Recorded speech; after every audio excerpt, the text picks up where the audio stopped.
Neil, tell me why did this script speak to you? Well, I actually developed the script, so the kind of earliest incarnations of this film were a short film that Ben and I made about 7 years ago or something, called Beat, and it was observing a kind of somewhat strange young man kind of operating on the fringes of what is deemed acceptable or normal behaviour in the world. And as he moves through London, and the city played a kind of big part in that story as well. And that felt like a really rewarding project for both of us, I think. And after we'd made that, I started, trying to flesh out in the earliest way a treatment kind of thing, a feature film that more deeply explored these themes of this sort of very limited sphere of acceptable ways that humans should behave in society, which seems to have strayed very far from being in touch with our instincts and feelings and body, I suppose. And so it over a course of time, through development and a lot of conversations between us, it became this story about a young man whose life feels very, very numb and kind of devoid of meaning and feeling.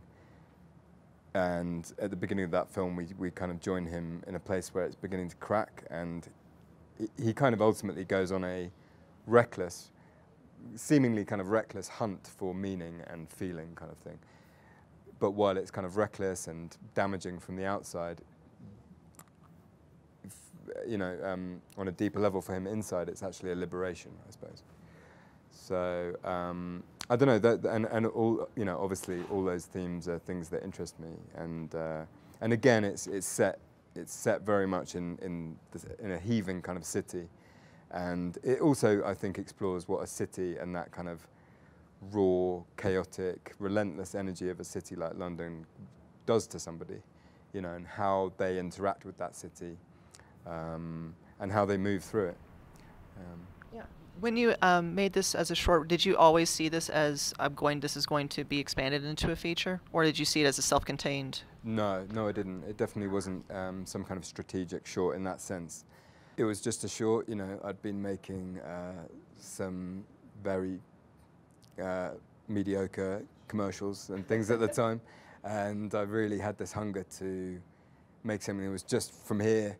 And there was no client or anything like that, and so I did that. And then it was only after making that I felt that we started talking about something more.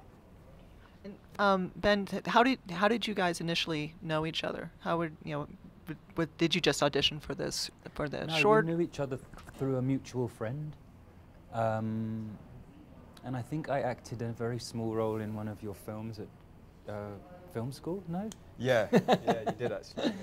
Yeah. And then Anil just asked me to do.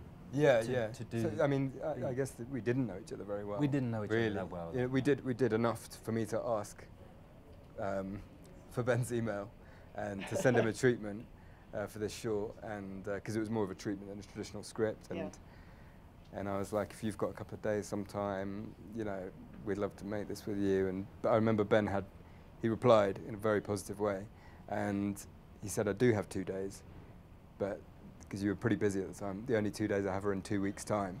Oh, is that right? So we actually kind of wrangled that short film in an extremely short period, but there was something about that momentum that was right for that film and gave it this good energy. Sorry, I hijacked that question. No, that's all good. So making this film 7 years later, it's like, did you feel like you were returning to something that you already knew, or this was something like a new invention? It felt like a new invention, although it had an embryo in that other film. But no, it felt new, and also just 7 years had passed and life had happened, and so it felt actually very different by the time we came to reunite, I think. It was the perfect kind of tonal reference, because we made it. So, you know what I mean? It was a great reference in that sense. probably extremely narcissistic having a reference, using your own film as your own reference. But no, yeah, it wasn't the same, but it was a great reference. Yeah. In terms of making the feature, who was your key collaborator behind the scenes? Well, it probably sounds kind of trite, but there wasn't one. There were 3 producers on this who, because the thing about this film was, it's dealing with the subjects it's dealing with. You could probably tell from my slightly rambling first answer, are quite hazy and abstract. You know what I mean? Yeah. They're not these very super tangible little nuggets of themes. So part of the challenge of through development was how to kind of harness those somewhat abstract ideas into a tangible script, because you didn't want it to be a kind of conventional script, but it had to kind of make some sense. And so the process of development and taking these and harnessing those themes into something real was challenging. And the producers, Sophie, Julia, Scott, and the execs, particularly Eva Yates of BBC Films, were hugely instrumental in that. And then Stuart Bentley, who's the director photographer, was, I think, essential, because there had to be a kind of energy to this film. To put it simply, we were somewhat mirroring his mental state with the visual language we use, so that it starts in one way and then that visual language changes.